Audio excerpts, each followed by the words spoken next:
اس لیے کبھی بھی ادھر ادھر کی کسی گمراہی کا شکار نہ ہونا.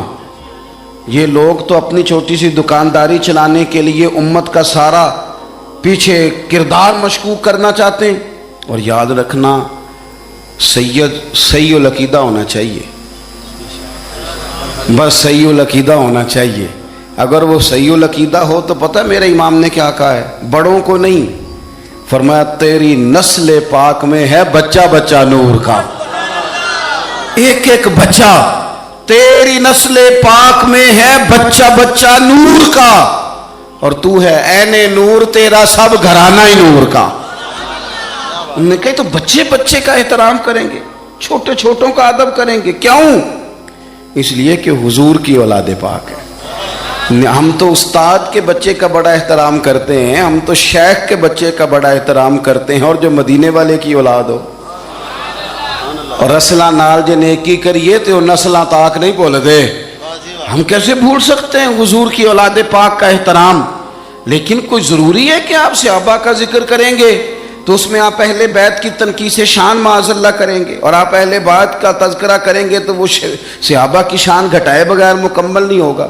ایسی ناپاک جسارتوں سے امت کے اندر تکلیف بڑھتی ہے، آزمائش آتی ہے، اور پھر نئی نئی تحقیق کی ضرورت کیا ہے؟ تحقیق وہ ٹھیک نہیں جو داتا علی اجمیری نے کی ہے، جو خواجہ اجمیر نے کی ہے، جو امام ربانی نے کی ہے، جو امام محمد رضا فاضل بریلوی نے کی ہے. ادھر ادھر جانے کی کیا ضرورت؟ اس لیے پہلے تو اہل، اور دوسری بات جتنے بھی اہل فضل تھے نا، وہ کئی دفعہ نا ابا جی اور چاچا جی کی لڑائی ہو رہی ہو نا، ابا اور چاچا کی، تو بیٹا چھلانگ لگا کے بیچ میں لڑائی میں اپنے ابا کی حمایت میں آ بھی جائے نا، چاچے کی مخالفت کرے، ابے کی حمایت میں بات کرے، تو والد صاحب فٹک پتہ کیا کہتے ہیں کہ پتر تو چپ کرے، ساڈا پراواں دا مسئلہ ہے، تو اپنے قد کاٹھ میں رہ، تو اپنی حیثیت میں رہ، تو چھوٹا ہے، تیرے والا مسئلہ. تو آپ بڑوں کی باتوں میں بولتے ہیں. بڑوں کی باتوں میں بولنے والے لوگ سیانے نہیں ہوتے، وہ تو بچپنے کا اظہار کرتے ہیں کبھی بھی. اور پھر ہم نے ان سے تربیت لینی تھی کہ ہم نے ان پر بحث کرنی تھی. کبھی آپ نے دیکھا ہے کہ ٹیچر آئے پڑھانے کے لیے کالج میں تو بچے اسے کہیں اپنی ڈگری دکھاؤ، تو وہ کہتا تو دفع ہو نا کلاس سے، ڈگریاں بڑے دیکھا کرتے ہیں، چھوٹے نہیں دیکھا کرتے. ڈگری پرنسپل صاحب کو دکھاؤں گا، تیری حیثیت ہے تو میری ڈگری دیکھے، تو اپنی اوقات میں رہ. اس لیے پہلے تو، اور پھر قرآن مجید کی جو آیت میں نے تلاوت کی نا، اسی مضمون کو اللہ نے وہاں بیان کیا. فرمایا والسابقون السابقون، وہ جو پہلے پہلے حضور کے پاس آ گئے، فرمایا وہ سبقت لینے والے سبقت لے ہی گئے. تو مالک اگر وہ پہلے آئے تھے تو پھر انہیں کچھ ملا بھی. اگر ان لوگوں نے پہل کی تھی، وہ سابقون الاولون تھے، تو ملا کیا؟ فرمایا والسابقون السابقون، سبقت لینے والے سبقت لے گئے، اولئک المقربون، یہی تو رب کی بارگاہ کے مقرب لوگ ہیں. یہ پہلے آئے ہی اس لیے تھے کہ انہیں قربت دی جانی تھی، یہ مقربین ہیں. کبھی حضرت علامہ اسماعیل حقی نے لکھا ہے، بڑی سونی بات، بڑی خوبصورت بات. آپ جب کسی کو عزت دے رہے ہوتے ہیں تو اس کا مطلب یہ ہوتا ہے کہ آپ کے پاس عزت ہے. کیا بات ہے. اور جب آپ کسی کو عزت نہیں دیتے تو اس کا مطلب یہ ہوتا ہے کہ آپ کے اپنے پاس کوئی نہیں. کیونکہ مجھ سے کسی نے کہا 2-4 ہزار دو تو میرے پاس ہوگا تو میں دوں گا نا، اور اگر میں نہیں، میرے پاس ہے نہیں تو دینا کہاں سے ہے. علامہ اسماعیل حقی رحمۃ اللہ نے لکھا ہے کہ نبی پاک علیہ السلام تشریف فرما ہیں، حضور کے صحابہ کی ایک جماعت بارگاہ میں بیٹھی ہے.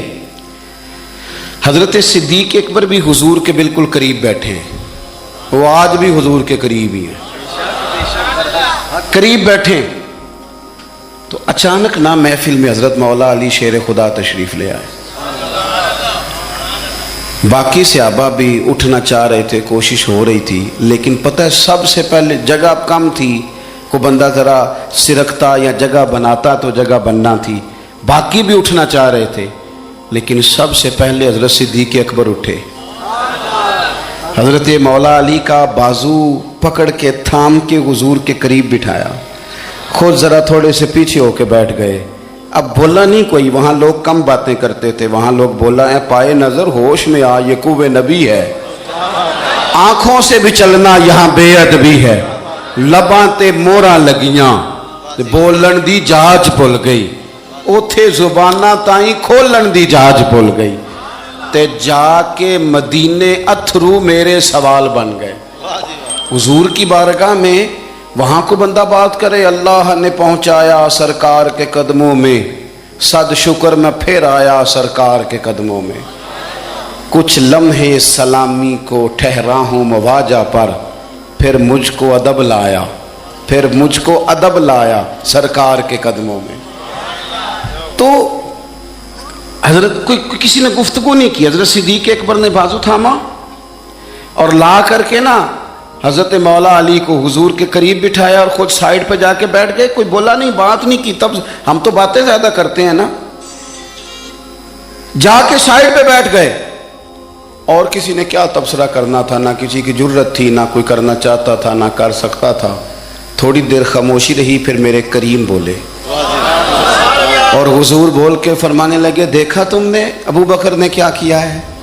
اور پھر حضور فرمانے لگے، عزت والا ہی کسی کی عزت کو پہچان سکتا ہے، فضل والے ہی اہل فضل کو پہچانا کرتے ہیں۔ میں ذمہ داری سے کہتا ہوں کہ مولا علی کی شان کو اگر سمجھ سکتے ہیں تو ابو بکر صدیق سمجھ سکتے ہیں، اور حضرت صدیق اکبر کا مقام اگر کوئی جان سکتا ہے تو مولا علی ہی جان سکتے ہیں۔